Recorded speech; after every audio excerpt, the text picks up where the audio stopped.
Olá, obrigado por estares a ouvir o Alta Voz. Este é o podcast de leitura de artigos do Esquerda.net. Eu sou o Carlos Carujo e vou ler o artigo Por que Perdeu Kamala Harris, de Milan Lower, um texto publicado originalmente na Jacobin. A Convenção Nacional Democrata, em agosto, foi unanimemente aclamada como um grande sucesso, apresentando uma frente unificada que se estendeu de Sean Fein e Bernie Sanders a Adam Kinzinger e Leon Panetta. Ezra Klein viu um partido que finalmente quer ganhar. As vibrações eram boas, quase eufóricas. Nas últimas semanas, no entanto, Harris foi caindo nas sondagens e, a caminho do dia das eleições, muitos democratas passaram a sentir-se pouco confiantes. O que é que se estava a passar? Uma sondagem de 1000 eleitores da Pensilvânia, realizada pelo Center for Working Class Politics, a Jacobin e o YouGov, mostrava que a campanha estava a caminhar na direção certa este verão. Também sugeria porque é que, apesar dos esforços de Donald Trump para alienar eleitores, a corrida continuava renhida. No final de agosto, o historiador Eric Foner escreveu que os democratas estavam a tentar fazer com que as eleições fossem sobre definições correntes de liberdade, sobre, como Tim Walz disse no seu discurso de aceitação, a liberdade de fazer uma vida melhor para si e para as pessoas que ama, contra a liberdade das corporações poluírem o seu ar e dos bancos se aproveitarem dos clientes. O presidente do sindicato UAW, John Fein, foi ainda mais longe na Convenção Nacional ao nomear e culpar os vilões que se interpõem no caminho de uma vida melhor para os trabalhadores. Disse: a ganância corporativa transforma o sangue, o suor e as lágrimas dos trabalhadores em recompras de ações do Wall Street e jackpots para o CEO, acrescentando que Trump era um fura-greves que protegeria os interesses das corporações e dos bilionários. Nesse mês, a campanha anunciou uma série de compromissos para resolver o problema da escassez da habitação, reprimir a manipulação de preços e aumentar o salário mínimo.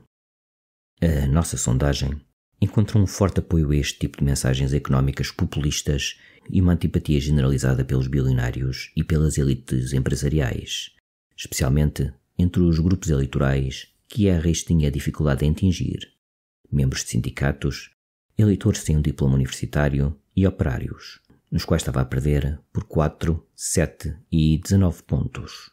Apesar destas constatações claras, Harris afastou-se das mensagens económicas anti-elite no último mês de campanha e recuou ou reduziu a ênfase em algumas das suas políticas mais populares em resposta à pressão da comunidade empresarial. Os democratas decidiram, uma vez mais, fazer a aposta muito arriscada de que, ao atender aos eleitores moderados e com formação universitária, ganhariam mais apoio do que perdiam em deserções da classe trabalhadora. Até ao dia das eleições, apostaram a maior parte das suas fichas numa mensagem que alertava os eleitores para a ameaça que representa uma segunda presidência de Trump. Os resultados do nosso estudo indicavam tratar-se de uma aposta com um enorme efeito contrário. Resultados inequívocos. Testámos 5 soundbites retirados diretamente da linguagem da própria campanha de Harris sobre 1. A proteção dos direitos ao aborto, 2. A segurança da fronteira e a criação do caminho para a cidadania, 3. A ameaça que Trump representa para a democracia e as suas promessas de virar o sistema judicial contra os seus inimigos, 4. A economia das oportunidades, enfatizando o apoio às pequenas empresas e os cortes de impostos para a classe média, 5. Um discurso populista suave para lutar pelas pessoas comuns contra as corporações que se recusam a seguir as regras. Também testamos hipotéticos soundbites populistas fortes e económicos progressistas. A mensagem populista forte incluía uma promessa de fazer frente aos vigaristas bilionários e aos políticos de Washington que os servem, enquanto a mensagem económica progressista enfatizava o reforço dos sindicatos, a tributação das empresas e dos ricos e a expansão dos serviços sociais. Pedimos aos inquiridos que classificassem estes soundbites numa escala de 1, fortemente contra, a 7, fortemente a favor. Os resultados foram inequívocos. Os soundbites económicos populistas e progressistas fortes superaram as outras estratégias de mensagens por larga margem, seguidos pelas mensagens de Harris sobre a economia das oportunidades, o populismo suave, o aborto, a imigração e, por último, a democracia. Considerando todos os inquiridos que deram estes soundbites uma pontuação de 5 ou superior como apoiantes, as mensagens populistas fortes e progressistas económicas receberam 9 e 8% mais apoio do que as mensagens democráticas. As mensagens populistas foram especialmente eficazes entre os inquiridos com baixos rendimentos, operários e sem formação universitária, recebendo 10, 12 e 13% mais apoio líquido do que a mensagem democrática. Apesar de desconfiarem do populismo económico, receando que este dissuada os eleitores moderados, entre aspas, que estavam indecisos, cruciais do ponto de vista eleitoral, verificamos o contrário. O único outro grupo que demonstrou um apoio igualmente significativo foi dos independentes, que respondem mais positivamente aos fortes discursos economistas populistas e progressistas do que aos discursos sobre democracia, por cerca de 11 pontos. Para examinar as compensações de diferentes estratégias de mensagens entre indivíduos, também analisamos o apoio relativo em vez de líquido. Esta abordagem mais detalhada mostra que o soundbite populista forte obteve uma pontuação mais elevada do que o soundbite democrático entre 27% dos eleitores da Pensilvânia, enquanto apenas 8% atribuíram uma pontuação mais elevada ao soundbite democrático. A mensagem económica progressista é igualmente persuasiva, sendo que apenas o populismo forte se sai melhor a nível individual. Os dados são ainda mais claros entre os operários e os independentes, entre os quais 37% e 31% preferem o populismo forte às mensagens democráticas, respectivamente, enquanto apenas 4% e 10% preferem as mensagens democráticas ao populismo forte. Crucialmente, o populismo também teve um desempenho muito bom contra o soundbite da imigração, questionando a suposição de que a mudança de Harris para a direita na imigração atraiu com sucesso moderados, entre aspas. De um modo geral, apesar da escolha do populismo económico em detrimento de outras estratégias de mensagens envolver uma perda, esta é muito menos do que o apoio que se ganha. É o povo contra a elite, estúpido. A força das mensagens económicas populistas tem de ser entendida no contexto mais vasto de uma desconfiança crescente em relação às instituições políticas e económicas, especialmente entre aqueles que se sentem deixados para trás pelas mudanças sociais pós-industriais. Para os que chegaram ao topo, a nova economia do vencedor que ganha tudo produziu enormes fortunas e concentrações de poder, enquanto os que não saíram tão bem, especialmente os operários, estão cada vez mais desiludidos com o status quo e pessimistas quanto ao futuro. Mas não são apenas os eleitores da classe trabalhadora que sentem que o país está a ir na direção errada. Perante o aumento da desigualdade, a confiança no sistema político nunca foi tão baixa. Menos pessoas do que nunca se identificam com qualquer um dos partidos norte-americanos. 70% dos americanos acreditam que interesses poderosos manipulam o sistema económico. Apenas 40% dos americanos com rendimentos mais baixos acreditam que ainda é possível alcançar o sonho americano. E quase ninguém acredita que o país está a ir na direção certa. Neste contexto, não é de surpreender que a forte mensagem populista que testamos, que chama a atenção para os vigaristas bilionários, as grandes empresas e os políticos de Washington que os servem, tenha tido um desempenho tão bom junto dos cidadãos da Pensilvânia e, especialmente, junto dos cidadãos da classe trabalhadora. Para examinar mais pormenorizadamente as atitudes anti-elite, fizemos uma série de perguntas que medem as atitudes em relação a uma série de instituições e indústrias influentes. Especificamente, perguntámos aos inquiridos se estes grupos contribuem para o bem-estar comum ou se servem os seus próprios interesses à custa dos americanos comuns.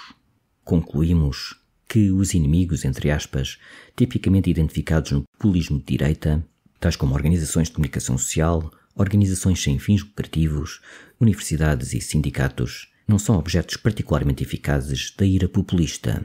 Em vez disso, os grupos menos populares na nossa sondagem foram os lobistas e os grandes doadores políticos, com 78% e 74% dos inquiridos a dizerem que serviam os seus próprios interesses à custa dos americanos comuns, respectivamente. Em todo o espectro político, os americanos concordam que corrupção legalizada é corrupção. Os inquiridos também colocam uma série de outras elites no topo da sua lista de alvos: o 1%, as grandes farmacêuticas, Wall Street e as grandes empresas de tecnologia, são amplamente vistas como influências perniciosas na vida americana, seguidas pelas instituições políticas e governamentais, como os partidos e os funcionários públicos, cuja impopularidade é mais impulsionada pelos republicanos e independentes do que pelos democratas. É importante notar que a nossa sondagem mostra que independentes e queridos da classe trabalhadora são significativamente mais desconfiados em relação às elites. Aparentemente, conquistar estes grupos não requer uma posição mais moderada, entre aspas, relativamente à ganância empresarial ou à corrupção legalizada. A sondagem também sugere que um argumento contra as elites culturais e o sistema woke soaria oco ao pé de uma política que chamasse a atenção para os principais alvos da ira anti-elite, os lobistas, os doadores e as corporações que efetivamente manipulam o sistema. Por que razão, então, Trump tem conseguido o voto antissistema? Desde que entrou na cena nacional em 2016, Trump tem se apresentado como o campeão dos americanos comuns, lutando contra um sistema antipatriótico. A narrativa trumpista coloca os liberais no controle de muitas das instituições poderosas da vida americana: governo, lei, filantropia, meios de comunicação social, universidades, indústrias de alta tecnologia, cuidados de saúde e até da finança. Há algum elemento de verdade nesta narrativa, e enquanto os democratas se mantiverem ligados à política destas instituições poderosas e às classes profissionais que as povoam, Trump conseguirá refratar o sentimento anti-elite através de uma lente partidária e cultural. Ao cederem este território ao MAGA e ao não conseguirem articular uma política anti-elite sua, os democratas permitiram que Trump reclamasse o manto populista, mesmo quando as suas políticas representam um enorme benefício para o poder corporativo. Os democratas tinham uma batalha difícil. Uma política de esquerda populista credível implicaria cortar os laços com algumas das elites, grupos de interesse e círculos eleitorais que têm vindo a cultivar desde a década de 1980. Isto não está isento de perdas, mas custa ainda mais aos democratas não o fazerem. Uma campanha à deriva. É claro que o Partido Democrata nunca iria sofrer uma transformação radical no decurso de uma única e muito truncada corrida presidencial. Mas a ganância das empresas e a manipulação dos preços foram um tema importante da campanha até setembro. E muitos dos representantes de Harris estavam a ir atrás da Big Pharma, dos lucros de Wall Street e do 1%.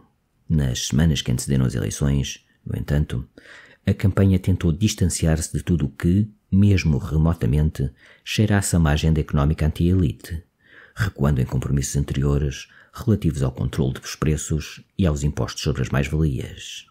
Em vez disso, o New York Times relata que a campanha de Harris recorreu a amigos do Wall Street para criar uma estratégia de campanha e aconselhamento político, levando o bilionário Mark Cuban a declarar alegremente que os princípios progressistas do Partido Democrata desapareceram. Agora é o partido da Kamala Harris. O partido da Kamala Harris tem muitas políticas. A partir do final de agosto, a campanha revelou um plano para não regulamentar as criptomoedas, estimulando o influxo de doações de campanha do setor, lançar uma agenda de oportunidades para os homens negros, fornecendo uma série de incentivos fiscais e programas de empréstimo que capacitariam os homens negros a tornarem-se, entre outras coisas, investidores de blockchain, proprietários de dispensários de cannabis, proprietários de pequenas empresas, professores de escolas públicas e participantes de programas de mentoria financiados pelo governo. As suas políticas económicas centrais subsidiariam novas pequenas empresas, expandiriam crédito fiscal para crianças e rendimentos auferidos e proporcionariam benefícios fiscais aos compradores de casa de primeira geração que tivessem pago a renda a tempo durante 2 anos. Algumas destas políticas podem ser boas, mas é difícil perceber o que as une. Em vez de dizer às pessoas o que planeia fazer por elas aqui e agora, Harris reviveu uma linguagem neoliberal e obsoleta de processo e movimento, de empurrões, incentivos e testes de meios, de desenvolvimento de soluções e expansão de oportunidades. Uma série de melhorias incrementais para problemas que ninguém causou. Esta abordagem microdirecionada combina bem com uma campanha que não tem uma posição clara em relação ao status quo, uma campanha que se contenta em contratar a sua política a consultores do Wall Street e ao complexo industrial dos think tanks. Quando lhe perguntaram em que é que uma administração Harris seria diferente da administração Biden, respondeu: "Não me ocorre nada", antes de voltar atrás e anunciar que planeava ter um republicano no seu gabinete. Na medida em que a campanha de Harris teve uma narrativa abrangente, não foi a liberdade ou o facto de enfrentar as elites empresariais. Foi Donald Trump e a ameaça que ele representava. A campanha passou a última semana antes do dia das eleições numa digressão pelo Muro Azul com Liz Cheney para cortejar os independentes e os republicanos moderados.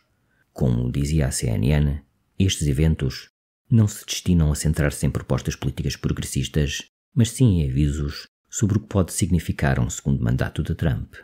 A nossa sondagem sugere que esta estratégia foi um erro grave, uma vez que as mensagens sobre a ameaça de Trump à democracia têm resultados particularmente fracos entre os independentes e os republicanos moderados. Tem apoio líquido mais baixo entre estes grupos, e uma comparação do apoio relativo a diferentes estratégias de mensagens mostra que o soundbite sobre a democracia teve uma pontuação mais baixa do que a maioria dos outros entre 30% dos independentes e republicanos moderados. Recebeu mais apoio do que as alternativas populares entre apenas 10% e 15% dos independentes e republicanos moderados. Por outras palavras, as mensagens sobre a democracia são um perdedor em massa precisamente entre os grupos que a digressão de Cheney-Harris tentava conquistar. Com a sua digressão pelo Muro Azul, Harris quase pareceu querer fazer o trabalho de Trump por ele. Ela estava a dizer aos eleitores: os especialistas de Washington e os bilionários razoáveis concordam que Trump é demasiado perigoso para ser presidente, posicionando-o efetivamente como o inimigo de um sistema e de um status quo profundamente impopulares. A escolha de futuro dos democratas. Ao longo do último mês, o sentimento de possibilidade e otimismo após o DNC foi sendo eclipsado pela realidade da política do establishment democrata e por uma queda nas sondagens. A direção da campanha nas últimas semanas prejudicou Harris junto dos eleitores em geral, mas especialmente junto dos eleitores críticos da classe trabalhadora em estados como a Pensilvânia. De facto, dada a forma peculiar como as sondagens têm sido ponderadas neste ciclo, a classe trabalhadora foi ainda mais decisiva do que as sondagens sugeriam. E, embora a mensagem democrática de Harris não pareça ter sido eficaz junto dos eleitores, foi bastante eficaz a suprimir a dissidência da ala progressista do seu próprio partido, legitimamente aterrorizada com a segunda presidência de Trump. Mantiveram-se em silêncio, enquanto Harris seguia as sugestões dos dirigentes do partido, dos doadores e dos consultores do Wall Street sobre tudo, desde os impostos sobre as mais-valias até à Palestina. Mas o seu silêncio não favoreceu em nada a campanha. O discurso de Harris sobre o aborto ainda dava alguma esperança, parecendo ter sido bastante eficaz junto dos moderados e da base democrata. Além disso, o principal super PAC da campanha de Harris, Future Forward, tentou mudar a ênfase para questões económicas, registando uma surpreendente discordância política com as mensagens de Harris centradas na democracia. Um dos seus anúncios mais vistos no dia das eleições contrastava os planos de Harris de reduzir os impostos para a classe média, possivelmente a sua posição mais direta e popular, com os planos de Trump de conceder benefícios fiscais aos bilionários. Muita coisa está em jogo. Uma segunda presidência de Trump representa, de facto, um perigo imenso para a democracia americana. Mas a viabilidade dessa democracia também depende da forma como os democratas resolverem a tensão no seio do seu partido. Serão um partido das classes mais privilegiadas e das elites empresariais, ou abandonarão os seus antigos aliados para defender os trabalhadores contra um sistema corrupto? Pode subscrever este Altavoz no iTunes, Spotify ou na sua aplicação de podcast. O mesmo acontece com os outros podcasts do Esquerda.net, como o Mais Esquerda, com registros de debates e conferências, Os Cantos da Casa, com o melhor da música portuguesa, o Convocar a História, um podcast de Fernando Rosas com convidados diferentes todas as semanas, ou ainda o 4 e 20, o podcast quinzenal da atualidade canábica.